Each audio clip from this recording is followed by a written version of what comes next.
Hello, my name is Brayden Oski. And I'm Austin Morales, and you're listening to the Inno Gamer On. And today we'll be talking about the Ghosts of Tsushima state of play that happened last week, in which they unveiled 18 minutes of gameplay footage covering the open world, the story stuff. They cover a little bit of the combat situations, and they talk about customization. Yes, there's customization in this game, and there's no microtransactions. I'm super excited about this game. It looks amazing. Let's show you some awesome stuff. And as always, if you like this content, please like, subscribe, and bang that bell, because it's really helping out. We appreciate that.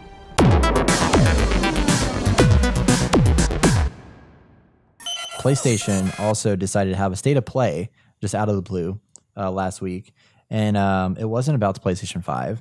Instead, it was a single-focused gameplay showcase of Ghosts of Tsushima, which is coming out in July now because they delayed it due to the delay of The Last of Us 2. But in this, we've seen all kinds of beautiful, amazing, incredible trailers showcasing what this game looks like, but it's like kind of seemingly in engine in a way. Like you didn't really know like how does this game really look. Finally, they dropped this 18-minute gameplay trailer that was very simple and very straightforward and very nicely done. We're just like, hey, I'm so-and-so from Sucker Punch, and we're about to show you all the things you're going to experience in Ghost of Tsushima. And for the next 18 minutes, you learn about combat, you learn about the open world exploration, you learn about customization of your character, and you, most importantly, you see actual gameplay. And Austin, have you seen this yet? Yes, I did see it. First impressions, go. It was good. I like how there's like no HUD basically, and you kind of have to use and how they use the wind to direct you to locations. Like you can set a waypoint, but you use the wind as your guide. There's no beacon. There's no circle in front of you. I mean, you can pull up the map to see where you're going. It's nice, and I was like, that's super clean, like real clean. And I like how each game kind of takes those steps. Or each iteration of games are taking those steps to kind of just get rid of the HUD as much as possible. Like things pop up, right? But they go real quick. So it makes it a very cinematic experience, which is exactly what I want. And I think I'm more impressed. Like I was really excited about this game and everything, but now I'm more excited because it's just so immersive. Like what this game is, the way they're taking the samurai and making it something playable with the cinematic experience. I'm so pumped for this game. It is a little gamey in some spots, but I mean, it's a video game. I get it. I think, well, I guess the same could be said about God of War. So, yeah. I was gonna say, like, it definitely has. It gives me a lot of God of War vibes in a way because, like, God of War did something where, I mean, yes, they took a lot of mechanics that you've seen in other places, but then they just everything about it was so intentional and so polished that it was just like, damn, this is good. And I think Ghost of Tsushima, like that's what they've done is they found all these little pieces of things that are like it's a amalgamation of different types of games a little bit, like just a little bit of Naughty Dog or a little bit of Uncharted in there, a little bit of some Assassin's Creed elements, a little bit of what's the other game I was thinking of? Actually, I can't remember, but a little bit of different pieces of games, but all of them brought in together. And then the way that like every single element of this game definitely seems like very intentionally designed. And like you said, like stripping out that HUD, like I've always wanted that to happen because I get overwhelmed with games like when you pull up the menu and you got 5,000 different icons all over your screen.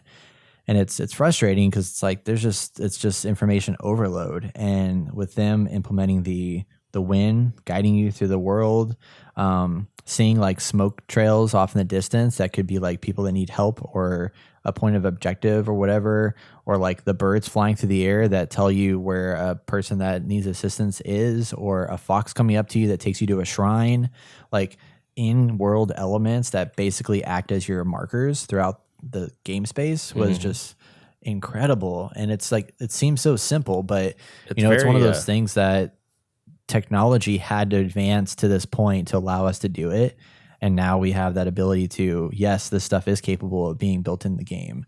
It's very Breath of the Wild in that aspect where you look out and you see everything, you see landmarks, like you want to go there and just explore and see what's up.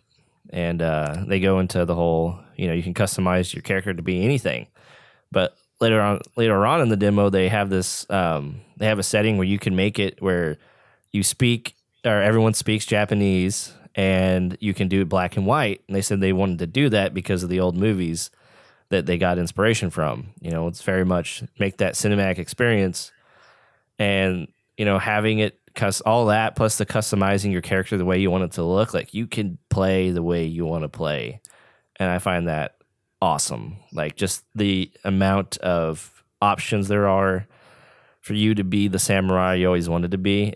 I mean, this is awesome. I didn't know I wanted to be a samurai. Now I do. Like, this is just amazing. I haven't even played the game yet, but the armor that they show off, like, they show that you go in the honorable samurai where you go in and challenge everyone to a duel, basically, and then they have the one who's more Assassin's Creed, jump around, and you're a ghost. I was like, man, I don't know what I want to be. That's all sounds awesome, Yeah.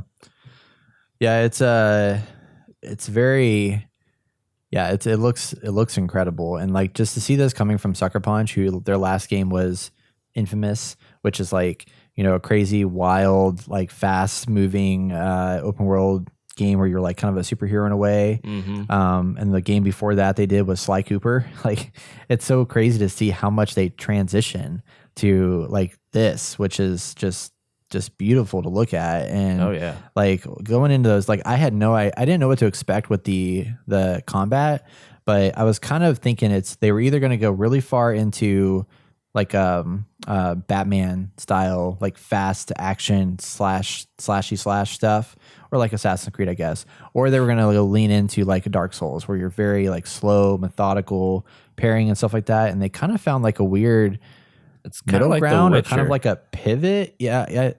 Like I could see, like it's different, but it's like fast kills. Like, it seemed like every kill you do, you're not like sitting there slashing people 5 times. You're going up to them, you're waiting for the time to attack, you go in there and slash and cut their head off, and they're done. Yeah. But they can also just as easily do that to you.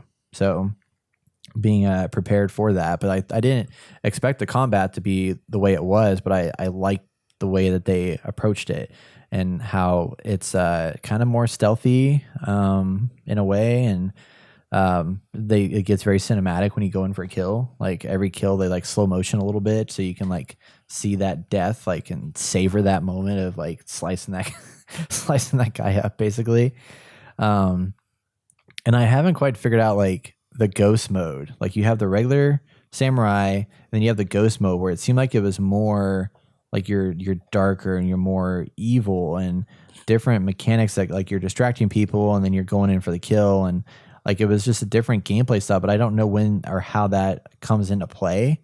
Like, is it like, I think you progress like into it, but okay. You progress into it, and I'm sure there's a thing where you can wait till it's nighttime to go in and attack, or I don't know how they want to do that, but it'll be, I mean, they call it dishonorable warrior or whatever. I don't know the exact term, but dishonorable was in there, and it's like, yeah, that code of the samurai where you challenge everyone to duel, you look at your enemy in the face, and you either come out victorious or you don't, opposed to this guy who uses the shadows, and you can use smoke bombs to, stun people. And this guy killed a few people in the demo, and then he ran around the corner, and this guy was there, and he freaked out and fell on the ground and was trying to move back as quickly as possible. Like, I'm curious to get into the lore of, these people. Like, I've seen the stuff, like these kind of elements in other types of media.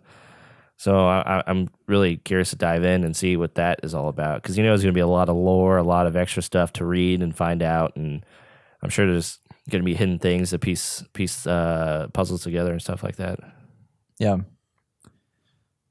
I'm really excited to jump into this. Like, it feels like basically a better Assassin's Creed Japan that never existed. Yeah, and they're like, let's make it Assassin's Creed like, but much more like, take out all the bullshit that you see in Assassin's Creed now and make it very simple and focused. And there's still side quests and side missions to engage in, and then there's like leveling. But it seemed like the leveling and the upgrade system was pretty simple in most cases. Like, there wasn't a lot of complexity to it, which I appreciated. And it just, again, the world just looks so good. I was just amazed.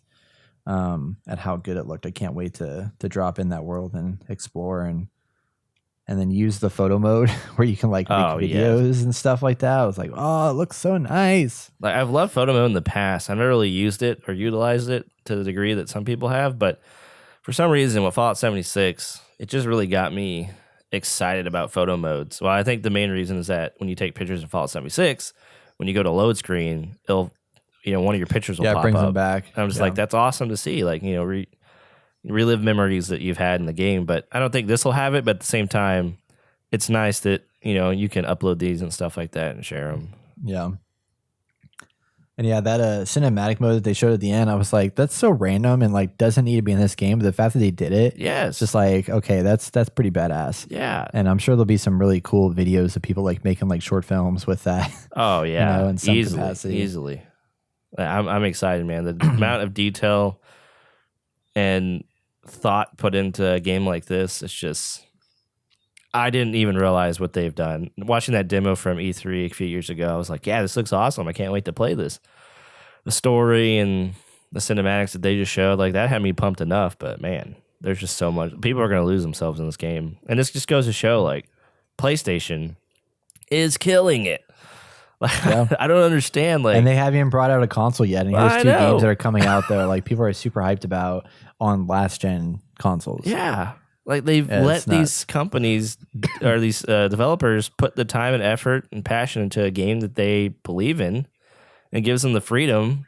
And I mean, you could say that this game is kind of a niche game.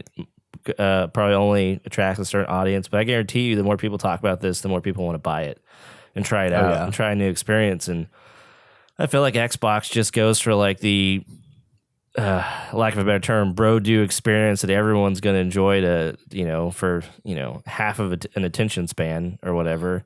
I just don't understand what they're doing anymore. They've just given up. They're just doing their own thing. They don't care anymore. I don't know. That's crazy. I think it's just different. I don't know. They could different do the mindsets, same thing. I guess. Yeah, it seems. It doesn't weird. have to be these cinematic experiences, but they could do something interesting and create a line of games that they've produced. I don't know. I just don't know. Yeah, doesn't make sense. It'll be interesting to see what Hellblade 2 does. Because I mean, they're not related, but I kind of see them related in some fashion for whatever reason, and I'm curious to see like how they expand Hellblade 2 now that Xbox is giving them some money, and see what direction they take it. But yeah, I mean, I don't know what Xbox is. I don't know if they just pick bad games to approve, or if they're just not letting enough creative control go to their studios, or what it is.